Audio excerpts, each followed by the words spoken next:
আশা করব আপনার লোক সবল সুরক্ষিত। গুয়াহাটি, ডিব্রুগড়, ধুবড়ি, বেরপাতা এইসব জায়গা শেষ বন্যায়। আসামের বলছে 1950 সালের পর থেকে 2024 পর্যন্ত 7.4% জমি নেই, জলের তলে চলে গেছে।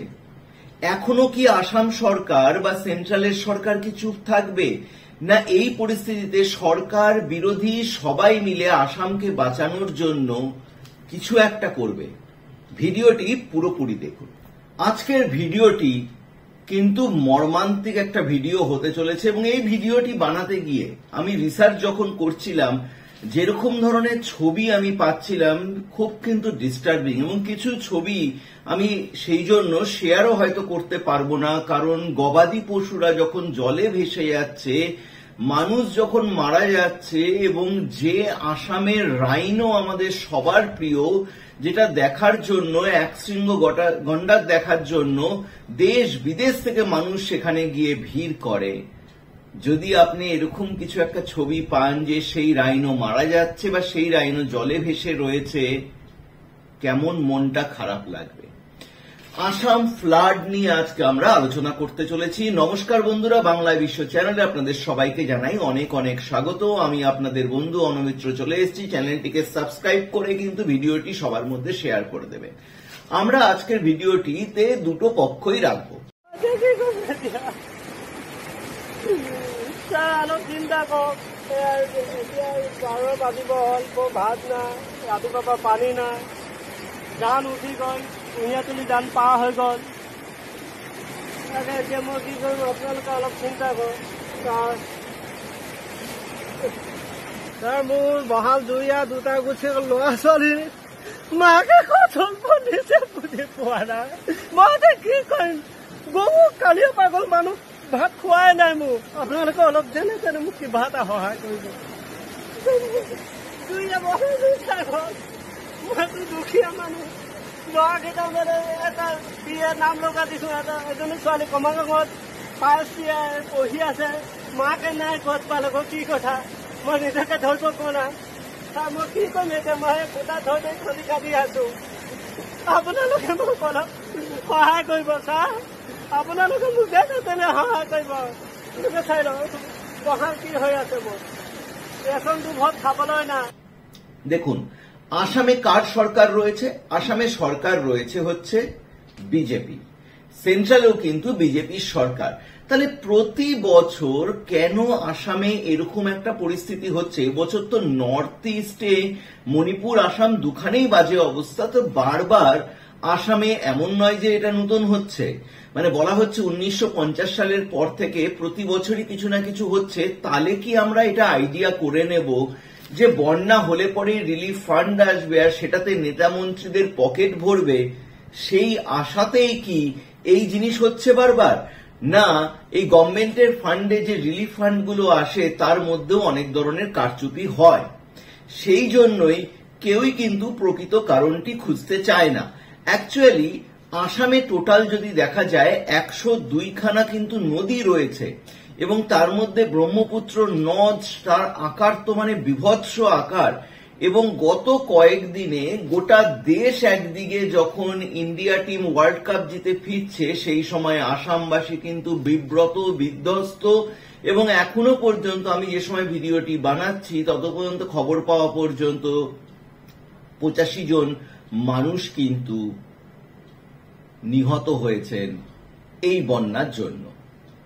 সংখ্যাটা কিন্তু আরো অনেক। এগুলো সব সরকারি তথ্য এবং আপনাকে ডিস্টার্ব করবে যখন আপনি জানতে পারবেন যে এখনো পর্যন্ত যে স্ট্যাটিস্টিক্স হচ্ছে 137 ওয়াইল্ড অ্যানিম্যাল কিন্তু মারা গেছে সরকারি তথ্য হিসাবে। প্রচুর ছবি আমরা দেখছি যে হরিণ ভেসে যাচ্ছে, গন্ডার ভেসে যাচ্ছে, হাতি ভেসে যাচ্ছে। রয়্যাল বেঙ্গল টাইগার নিয়ে এত যেটা গর্ব আমাদের, সেই টাইগারও কিন্তু বন্যায় আজ মৃত। মানে প্রকৃতির এরকম একটা অবস্থার কাছে সবাই কি শেষ হয়ে যাচ্ছে? টেকনোলজিতে যেখানে আমরা আজকাল এআই এর কথা বলি, সেখানে কি সেই টেকনোলজিকে ইউজ করা যায় না?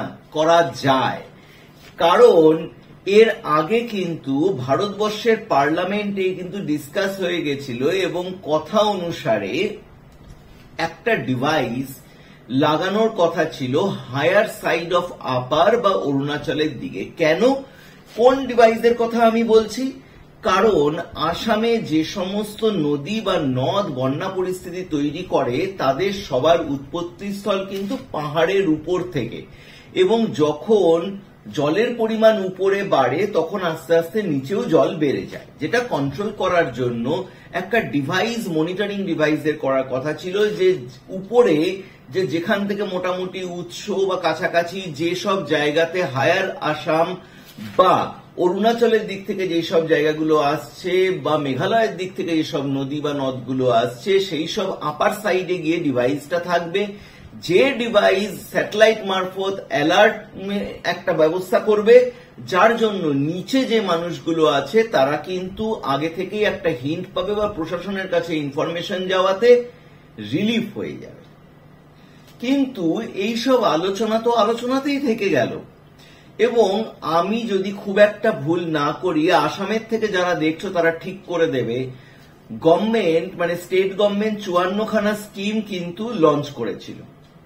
কিন্তু সেই 54খানা স্কিমের মধ্যে যদি দেখা যায়, ওই নদী চত্বরে বাঁধ এবং বাঁধের ভাঙন, এই কিন্তু খেলা চলছে। আমি কিন্তু এখানে কংগ্রেস বা বিজেপি কাউকেই দোষারোপ করছি না, আমি দোষারোপটা করছি সৎ ইচ্ছা নিয়ে। কারণ যে পলিটিক্যাল পার্টি আসুক, যদি দেখা যায় যে তাদের রাজনৈতিক ফায়দা হচ্ছে এই ফ্লাডকে কেন্দ্র করে, তাহলে কিন্তু সাধারণ মানুষের জায়গাতেই থেকে যাবে। মানে এক একটা ভিডিও এমন ব্যথিত করছে আমাদের নাগরিক সমাজকে এবং সুস্থ সমাজকে এবং বুদ্ধিজীবীদের, যে কোনো ভাষা নেই। এটা আসাম, যে তেজপুর থেকে গাড়ি নিয়ে কাজিরাঙ্গা ফরেস্ট দেখতে যেতে হয়, সেই কাজিরাঙ্গার প্রাণীগুলো ভেসে চলেছে এবং তারা মারা যাচ্ছে। একটি গবাদি পশুর ভিডিও আমরা দেখেছি, সেটা প্রচুর ভাইরাল হয়েছে। একটি মানুষ তার পোষ্যকে ছাড়তে চাইছে না, যে সে জানে ছাড়লে পরে সে ভেসে যাবে, নিজের প্রাণের ঝুঁকি নিয়ে সে গবাদি পশুকে বাঁচাচ্ছে। সেই মানুষটার বিবেকটা ভাবুন কোন জায়গায় গেছে। রাহুল গান্ধী পৌঁছেছে, এই নিয়ে বিতর্ক কেন হচ্ছে আমি জানি না। কেউ বলছে রাহুল গান্ধী ফ্লাড এরিয়াতে পৌঁছায়নি, তিনি রিলিফ জায়গাগুলোতে, যেখানটাতে রিলিফ ক্যাম্প রয়েছে সেই সব জায়গাতে পৌঁছেছে। বিরোধী দলনেতার কাজ করেছে, সরকারের মতন রিলিফ ফান্ডগুলো কিন্তু পৌঁছানোর চেষ্টা করছে। কিন্তু তারপরেও আমাদের সামনে এই মুহূর্তে দাঁড়িয়ে কালকেও এমন সব ছবি এসছে যে যেখানে রিলিফ ফান্ড পৌঁছায়নি এবং সেখানে মানুষ কিন্তু হ্যান্ডপাম্প থেকে জল বের করে জল খাচ্ছে, যেই জলের চারপাশে কিন্তু আপনি দেখতে পাবেন পুরোটাই কিন্তু বন্যার জলে ভরা আছে। আপনি জানেন সেখানে কন্টামিনেশনের চান্স কতটা, এবং এরপরেই ডায়রিয়া এবং মহামারী কিন্তু ধরা পড়ে। তো বন্যাটা ফ্যাক্টরের সাথেও, বন্যার সাথে আনুষঙ্গিক জিনিসগুলোও কিন্তু প্রচন্ডভাবে রিলেটেড। তো আমি বন্যাটা হতে দেবই বা কেন? কারণ আসামের কটা নদীতে প্রতি বছর পলির যে সংস্করণ, নদীর যে সংস্করণ, সেই জায়গা কটা নদীতে হয়। অনেকে বলছে যে নদীর যদি ঠিকঠাক ভাবে সংস্করণ হতো তাহলে পরে আসামে এই পরিস্থিতি হতো না। যখনই বন্যা পরিস্থিতি তৈরি হয় বা বন্যার পরে গভর্নমেন্ট বাঁধ দেয় এবং সেই বাঁধ জলের তোড়ে ভেসে চলে যায়। কথাটা তো সত্যি। যদি আমি সেটার জন্য পার্মানেন্ট কোনো সলিউশন না খুঁজি, তাহলে পরে তো মানুষ শেষ হয়ে যাবে। এবং আজকের ডেটে দাঁড়িয়ে প্রায় 23 লক্ষ মানুষ কিন্তু আসামে এফেক্টেড, এবং টোটাল রিলিফ ক্যাম্প যেটা হয়েছে 543 খানা রিলিফ ক্যাম্প রয়েছে। এবং যদি আমি আপনাকে একটা পরিসংখ্যান দিয়ে এখনই ঘাবড়ে যাবেন, আসামের যে টোটাল ল্যান্ডের অংশ ছিল না, ধীরে ধীরে সেখান থেকে কিন্তু 7.4% আজকের ডেটে নেই। কেন নেই? কারণ নদীর তলে সেই সব জায়গাগুলো কিন্তু চলে গেছে। ভাবা যায় কেউ হয়তো বাড়ি করেছিল, সেটা চলে গেছে এবং বাঁধ ভাঙার সাথে সেই ল্যান্ডের জায়গাটা, গ্রাসের জায়গাটা কিন্তু আজকে আর নেই। এটাই আসামের পরিস্থিতি। এবং আসামে সবচেয়ে বাজে অবস্থা হচ্ছে গুয়াহাটি, তার সাথে ধুবড়ি, তেজপুর, বেরপেতা।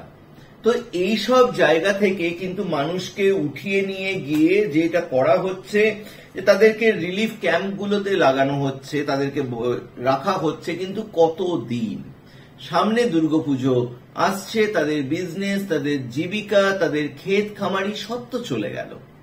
প্রশাসন যে সরকারেরই হোক, আমাদের কোশ্চিনটা সরকারের জন্য নয়, আমাদের কোশ্চিনটা সৎ ইচ্ছার উপরে। কারণ কংগ্রেস বা বিজেপি, আপনাদের সবার কাছে আমার একটাই আবেদন এই চ্যানেলের মারফতে, যে আসামের মানুষের পাশে থাকুন এবং গোটা দেশের নাগরিক সমাজকে বলবো, আসাম রিলিফ ফান্ডে আপনারা যুক্ত হন, আপনারা আসামের মানুষের পাশে দাঁড়ান এবং গভর্নমেন্ট কিছু পলিসি বিরোধিতা ভুলে এই সময় সব পক্ষ মিলে আসামকে বাঁচানোর জন্য, যাতে 2025-এ আর কোনো বিভৎসতা না হয়, সেই দিকে একটি কদম সবাই মিলে রাখুন, সবাই মিলে কিছু প্ল্যান করুন।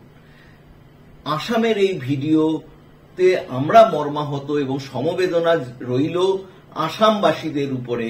ভিডিওটিকে ভালো লাগলে সবার মধ্যে শেয়ার করে দেবেন। আর আপনারা ভালো থাকবেন, সুস্থ থাকবেন এবং এরকম ভিডিও দেখতে চ্যানেলটিকে কিন্তু সাবস্ক্রাইব করে নেবেন। নমস্কার, জয় হিন্দ।